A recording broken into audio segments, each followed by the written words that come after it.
Do you realize, by the way, that the first law that established public schools in America was called the Old Deluder Satan Law? It was established in the late 1600s. I think it was in Massachusetts.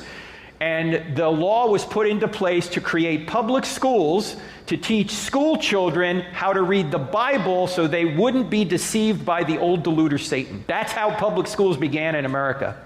That is not how the school system was founded in America. For one, there was no U.S. government at that time, so there's no way the U.S. government could have found the public school system before it began. Second, the public school system wasn't actually established until the early 20th century. After the Revolutionary War, Thomas Jefferson actually suggested that we should create a public school system. But that idea was tabled for well over 100 years before anything was established. Prior to 1918, when it became mandatory for all children to at least attend elementary school, there were small communities that established public school systems, and those would only be communities that could afford to pay for the public school system. There was also no regulation of the public school systems that were in existence prior to the 20th century. When the public school system was actually established, it was automatically required to follow the Constitution and the First Amendment. What Frank Turek is doing is using a genetic fallacy to justify that the public school system was created for religious purposes. The motives that the colonies had for creating their public school systems did not affect the motives for creating the United States public school system. And as soon as you start throwing that idea that God is out, when you start throwing God out, then the schools become godless. Now we have metal detectors in schools. No, the fact that you can't evangelize to children in public schools is not the reason why metal detectors exist in some public schools. In fact, schools should have always been secular, and it's only because of other religious people that we have taken prayer out of schools. Which we haven't, by the way. We have just restricted the teachers and administration from leading any kind of prayer or Bible readings. That's it. God hasn't been thrown out of schools. We have just ensured that teachers and administration don't push any one particular religion on children. You see, this is offensive to Frank and other Christian apologists because now they can't evangelize to children that don't have the capacity to critically consider the faith positions that they are presented with.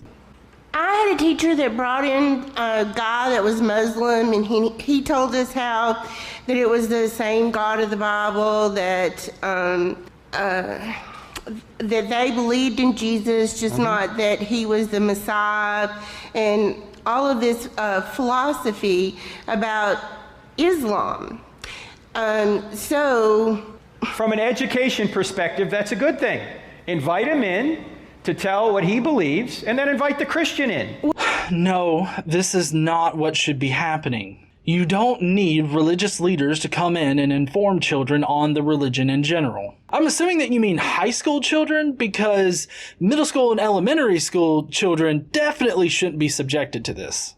Also, people would shit themselves if a Muslim came in to talk about Islam to their children. Are you fucking insane? You act like Christians are reasonable on this subject, and we have seen many times that these Christian parents just simply aren't. I don't think that the public school system should be responsible for exposing young children to other religions. If I want my child to learn about these other faiths, then it should be my decision as to whether or not he should be. You're not going to dictate how my child is taught about faith. This same sentiment was held by the Jews in the early 20th century when Henry IV started up the whole war on Christmas stuff.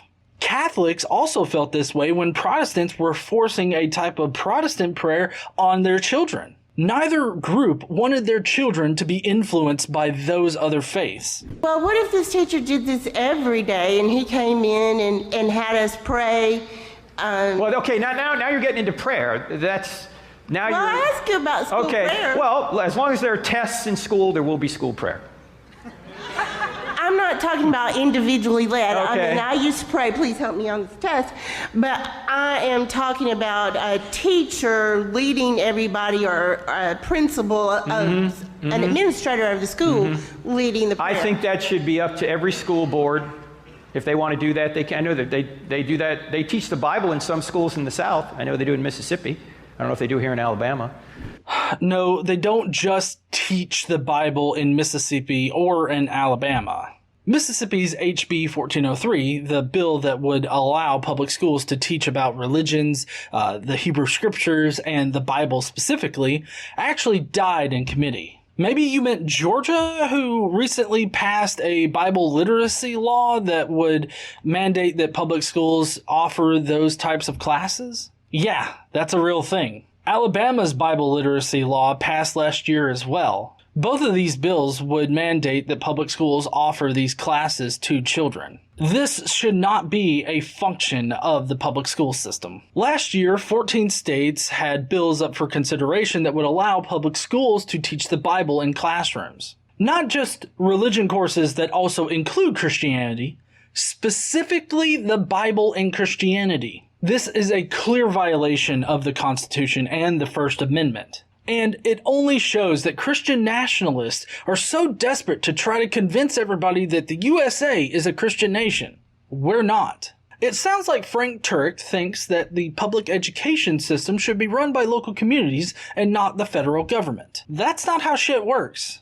I really don't care what the individual boards want in this situation. Public education is meant for everyone, not just Christians. They have to abide by the restrictions of the Constitution and the First Amendment. And that means no teacher or administrator-led prayer, Bible reading, or instruction of any kind. So you're saying, okay, bring religious leaders in, but it could be any kind of religious leader. I think for education purposes, religion ought to be taught. But you can't force anybody to be a Christian. God doesn't force us to be a Christian. You can't force love. All you can do is provide the evidence and let people decide for themselves. But what you can do is create a system that heavily pushes this faith on children. That should not be the government's decision. Religion, especially the Christian religion, is very anti-knowledge, and the goal of education is to gain knowledge. For some Christians, the only knowledge that is worth having is knowing that the good Lord will fuck you up if you don't obey his every instruction. The Bible begins its anti-knowledge message with original sin. Eve ate the fruit from the tree of knowledge, and that pissed God off, because God, at least in Christianity, wants to keep you as ignorant of reality as he can. The Bible has no place in public schools and should not be forced on children. It's a violation of the Bill of Rights and the Constitution on the whole.